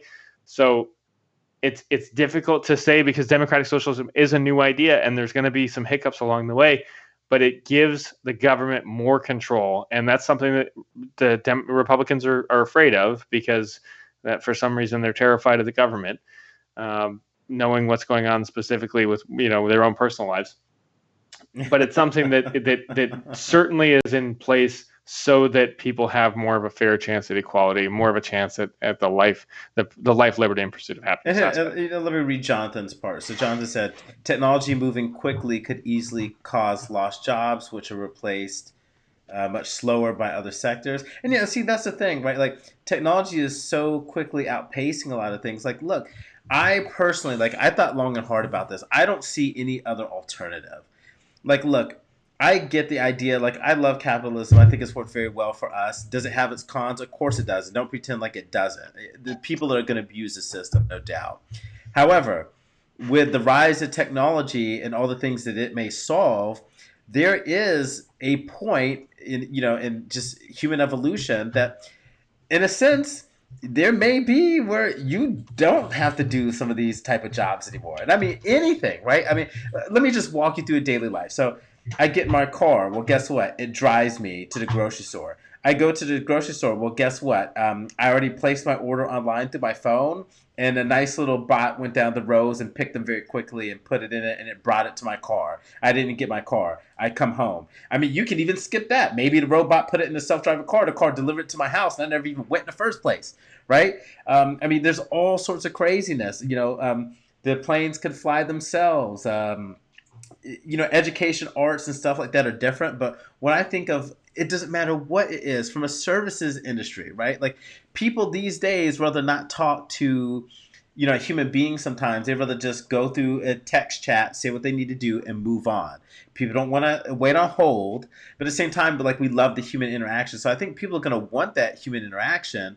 Sure, I don't think that's ever going to go away per se, but the way that which we do it, like I don't care if I go to, let's say, a restaurant. I wouldn't care, honestly, if it were, I don't know, some sort of android to deliver me my food, right? Like if I went out to dinner with somebody, that's who I'm having the conversation anyway.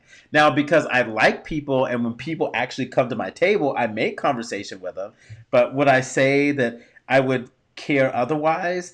No. So it's a big thought experiment. But I guess what ultimately I'm trying to say is, look, certain jobs are going to go away, and you can only replace them so much. But if technology truly continues to advance in ways that we can't even really fathom yet, there may be a point where you are going to have to supplement work because you're going to have too many people and not enough jobs because it's all become automated. I think that's just time and technology. Yeah, in 2012, one economist from the UK, his name is Kenneth Rogoff, had this quote, and this I think sums up this discussion perfectly. Since the dawn of the industrial age, a recurrent fear has been that the technological change will spawn mass unemployment. Neoclassical economists predicted that this would not happen because people would find other jobs, albeit possibly after a long period of painful adjustment. By and large, that prediction has been proven to be correct. What this means is, and this is since the Industrial Revolution, there were people who were working crazy hours, doing things that machines immediately took over and were able to effectively put people out of those jobs. This was not an easy time, right? It's not going to be an easy time. Nope. But what that created was a world of opportunities down the road. It created continual technological revolution, continual innovation, continual sponsorship of new ideas, and more motivation for creating more opportunities for jobs. So yes, there is a little bit of an adjustment period that's going to happen. But we're not talking about people in the Industrial Revolution anymore. These aren't farmers who are cropping their own lands. These aren't who are selling only to live. This is a world now where jobs are readily available everywhere you turn. You can literally get a job. I'm not lying to you.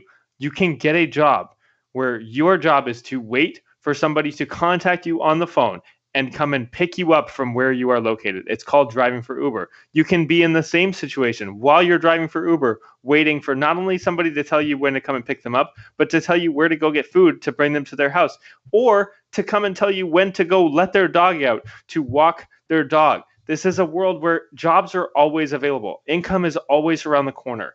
It's not about the same level of concern or the same level of metrics that were used in the Industrial Revolution. There's always going to be jobs with innovation, and you need to have those growing pains with innovation. I agree, but there's only one issue with that. And I would argue that those aren't quality jobs. They're just not. No, it's fair, but my point is it's not you're not going to see people begging on you do see people begging on the streets. At the same time, there are alternatives to that where there weren't back in the Industrial Revolution. And yes, but what I'm saying is those alternatives will inevitably run out as we get better and better and better. Like for instance, technology, having a smartphone created Lyft and Uber. Mm-hmm. But make no mistake, Lyft and Uber want to get rid of their drivers, and that will happen. Now opportunity's gone, right? Okay, so what would be that? We all know how long that's going to be, though, right? Like that's one of those growing pains that I think might be down the road. We have really underestimated technology, though. I don't think a lot of people legally, not what's possible, but what's legal, what's acceptable. Well, look, law certainly will slow things down. There's no doubt about that, right? Like we slow everything down. But the technology exists right now. Bear with me for a second. When it comes to major corporations and major businesses that are in the pockets of getting these laws passed, Make no mistake that if my bottom line, my money is going to go up because I get rid of the biggest liability and my biggest cost, which is human beings, what do you think they're going to do? And this is where I see at some point that there could be a very large gap there where we're going to have that type of socialism conversation. I personally am just under the impression that that is inevitable, that a lot of jobs ultimately will go away when we see it in our lifetime. Probably not you and I. Kids, maybe our grandkids. I think maybe that's mostly where that can lie. But make no mistake, technology is jumping so quickly. It wasn't long ago when I was, let's say, right after I graduated high school, right? So I'll give you 2004, 2005. People told me it was stupid that a camera was on a phone. Like, that literally served no purpose. That GPS on your phone was dumb. There was TomTom and all this other stuff. That nobody's going to want a video chat. Like, all these things, not even 15 years ago, were silly, stupid, and impractical. And yet here we are. And so I, just as somebody who loves to follow this stuff, I think we are grossly underestimating how much this is really going to affect the job market. When you got Amazon looking into drones and everything else, look, they're investing money into these things. They know very well that it's really going to pan out for them long term. So I know we can go on. I'll give you the final word there, and we got to move on. You're absolutely right. I do think that that's a fair point. Perhaps one of the ways that we can stimulate or kind of take away some of that burden is by readjusting the education system to be less about things like learning geometry, learning about fractions, learning about how to show your work for everything that can be calculated on a calculator, and teach people how to build calculators. Teach people how to build the programs that do all this math for them. Focus from a very young age at software development, coding, web development, things that are absolutely relevant. And that mitigates some of that job loss, I think, because with jobs lost to technology, jobs in technology are created. Yeah, I don't even think software development is safe. Let me give you a prime example, and then we'll have to move on. First off, Jonathan Wood said changes to the auto industry will be a gargantuan ripple effect. I agree with that. Sure. And let's say software development. Okay, back in the 90s, early 2000s, if you developed and designed websites, you were well off. You did very well for yourself. Fast forward today, you got Wix, you got WordPress, and anybody can pick it up that's a novice and build their own web page. Not hard to do at all, right? You got different templates, different designs. Like, what I'm saying is the software is getting so good. What's that? Point taken. I hear you. Yeah. So, well, okay, I think we all get the point. So I'll move on to kind of bring it on back a little bit. So let me ask you this one. Will finding companies help fix the gender gap pay? That was a very good question that came out tonight. No, I don't think it will. This is an issue that needs to be more about the root cause than it does about the solution. The solution is going to come when we understand why there's a gender pay gap. Okay. And we also understand what needs to happen to influence the people who are making the decisions on who gets paid what, to help them understand the reason why women should make as much as men in the jobs that they're doing. Finding the companies that are doing it is only going to create more animosity to the fact that women are fighting for equal pay. Any industry that, or any CEO that exists that doesn't believe that women should be paid more than men is already not paying women more than men, or as much as men. So forcing them to be fined isn't going to change their opinion of that. It's just going to create more animosity in the workforce for those women.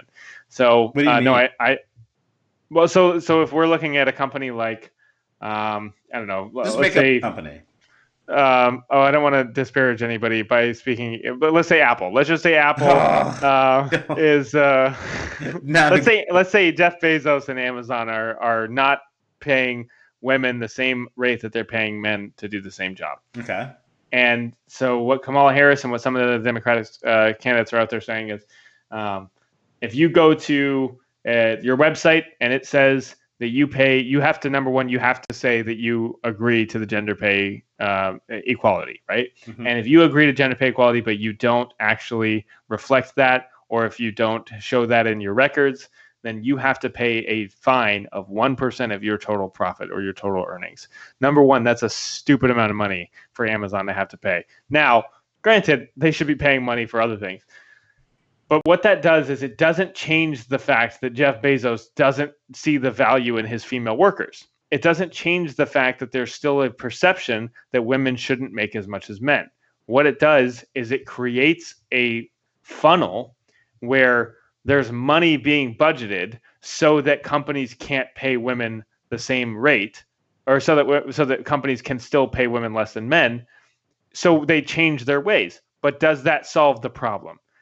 Even if women are getting paid equally to avoid the fine, does that actually solve the problem of gender equality? No. It's a financial band-aid. You're creating an atmosphere. And again, I think that there's more of an animosity that can come from that company towards women in their workforce because of that. So, because they feel like there are women who shouldn't make what they're making. When really the solution is how they feel about the animosity. Well, the women who work there, for one. No, I think the women that work there would be happy that they finally got equal pay. What are you talking about? Here, so let me... Right, but their CEOs don't think they should be making that much money. They're constantly sitting here getting this perception that they aren't worth what they're getting paid because their CEOs A lot of employees feel that way, in general, men and women. So why would we force companies to do that rather than actually give them the tools? I'm not saying we ignore the gender pay gap. They've had the tools. But there needs to be more done. There needs to be more done. The right thing. They're just not. Let me give you an example. Let me back up for a second. So Jonathan here said it's not HR appropriate to ask these questions. I disagree with that. I think this is one of the dumbest things people do. When people ask me my salary at work, I'm not going to say it here, but when people actually ask me, I tell them straight up. I give no Fs. Why? Because why would I want to allow any company to leverage and dangle your salary like this? That's crazy. If that's why things like Glassdoor exist and all these other things that you see put up there. The reason why is that it empowers the employee, because every business is going to do what's smart to them, which is what you want to attract the best talent and pay them as little as possible. And when you don't talk about it, when you make it non-HR appropriate, my issue with that is you say, hey, you were paid a certain amount, you got to keep quiet about it, we can't talk about it. And I think there is a difference between, let's say, contract negotiations and what's fair versus this is a job, this is what it costs, it should be transparent. Like when I go get a cable bill or cell phone bill, the cost of that service is told to me up front. If I go get a lawn care service, that cost is up front, my gas, my food, all this is up front. But yet what we pay somebody is not. And I think that is a very useful tool for any sort of organization. And I don't necessarily blame them because it's going to help them, right? So I'm not going to say blaming companies per se for it. But it's crazy when there is an inequality of, if a man gets paid more than a woman or vice versa for a job, to me, that's absurd. And so Jonathan Wood said there's no equal pay between men and women, let alone men and women. There's not, but there should be, I think is the point that we're trying to hammer home. And I honestly think it should. It should be paid on what the job is. If somebody went to school and got a bachelor's degree, right, and you're working at the same company, why is it that, again, the woman is typically always paid less than the man, and the woman could have went to, let's even change up a little bit. The woman went to Harvard, and then the man went to Georgia Tech, right? It could still be paid a difference there. To me, that's just absurd. But that's just my viewpoint. And I think finding them, here, to answer the question, because I didn't answer the question. Yeah. I think by finding them, what that's going to do is it's going to make it a bit more transparent. It's making them put themselves out there and actually do the right thing. You either do the right thing or you don't. And it's a calculated cost. Now, it's charging them 1% of whatever you said it was. That seems outrageous to me. That may not be the right move. But I don't think not finding them is the right move either. I think there needs to be a consequence. I didn't say, in other words, to stick up for myself, I didn't say don't do anything. I just said I don't think finding a company, forcing them, punishing them with financial, because again, what that does is it creates not only animosity in the workforce, but it creates an environment where companies will go out of their way to not hire women because they don't feel like they can get the best bang for their buck. And what would that do? Do you really think a company is going to do that? No. That's crazy. But why do they? But why do they hire women and sign them onto the salaries that they do now? Why do they? Because they can pay them less. Exactly right. So if they can't pay them less, wouldn't you say they would just go after more men? That's another lawsuit coming. And not only that, but then people like me just won't do business in that company. That's not going to happen. That's a hypothetical. But my point is, instead of focusing on ways to change the result, change the motivation, change the actual issue, Look, change the hearts, educate. I don't agree with you. Well, here, let me give you an example of why I think that's a load. Okay. Facebook just got fined what? How many billion? Say it into my ear. How many billions? Sure. I'd have to refer to you on that. $5 billion? $5 billion. Do you think they're going to really change the way that they do business? Of course not.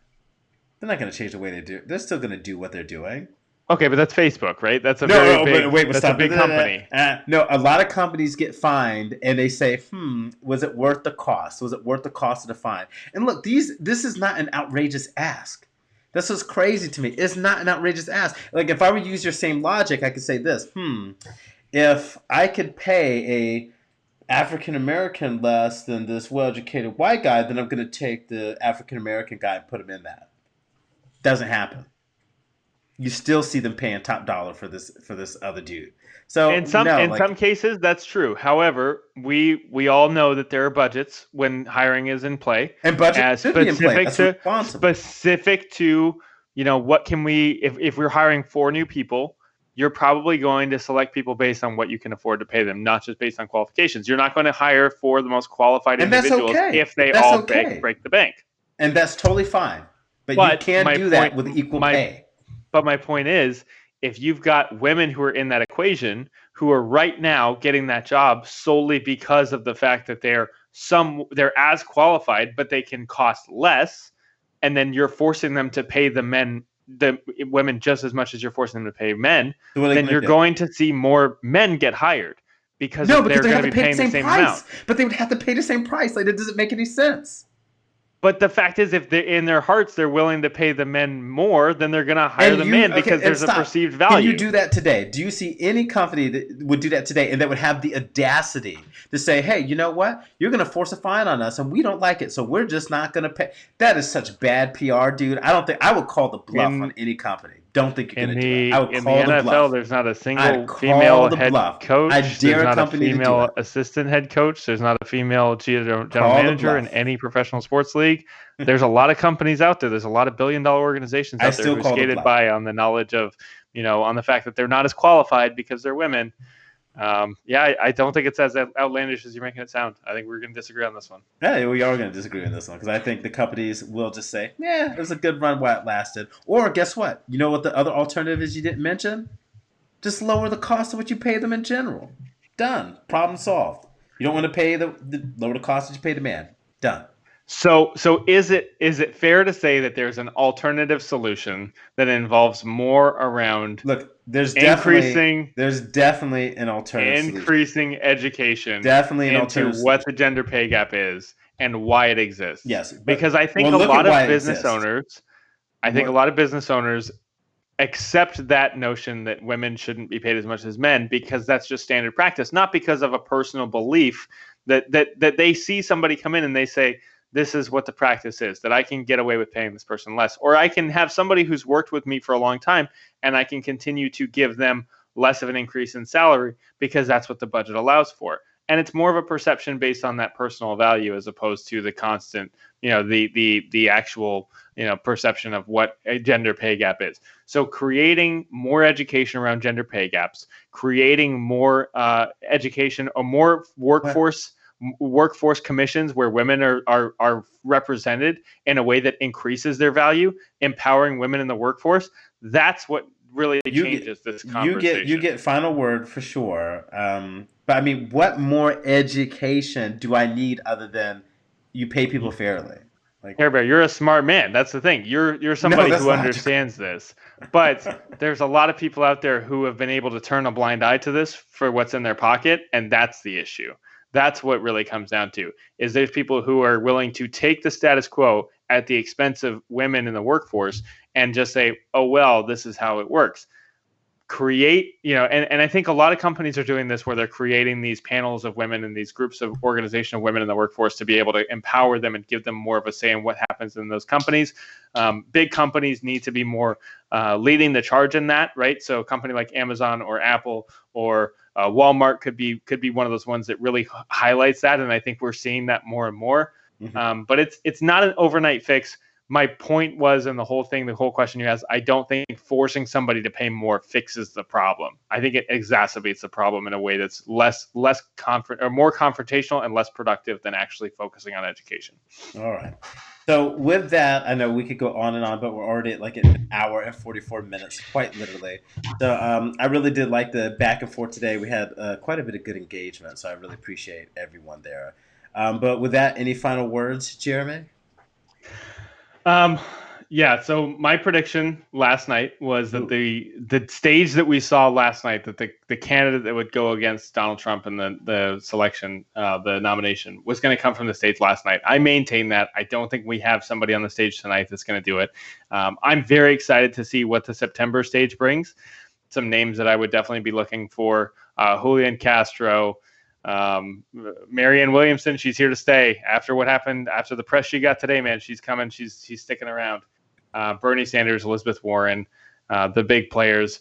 But really the one that I think we need to be paying attention to after the first 2 round debates is Elizabeth Warren. I think she's probably the new favorite after these debates. And she's going to come away. She's going to be one of the ones that people think is going to be the one to go against Trump in a debate field because she has experience with it. Top 3, Elizabeth Warren. No particular order, but okay. Elizabeth Warren, go ahead. Bernie Sanders. Mm-hmm. The third one is a major toss-up. I think it really could be anyone. It could be anyone. I'm going to say my prediction would be Joe Biden. Yeah. I'm going to say I think he's just got the support already. I don't think he has to do a whole lot. I'm with you. Look, there's nothing more for me to add on that. I'm just going to co-sign on everything Jeremy Thompson just said. But with that, everybody, thank you again. Have a good night, and we look forward to, let's see, well, it's technically Thursday now, but whatever. So we will definitely do one Friday. Can you swing it? Can we commit? Yeah, we'll figure it out. We can do. I can do Friday if you can do Friday. We'll figure out the time, but I don't even know what today's date is anymore. It's all running together. We're so late. All right, everyone, have a good night.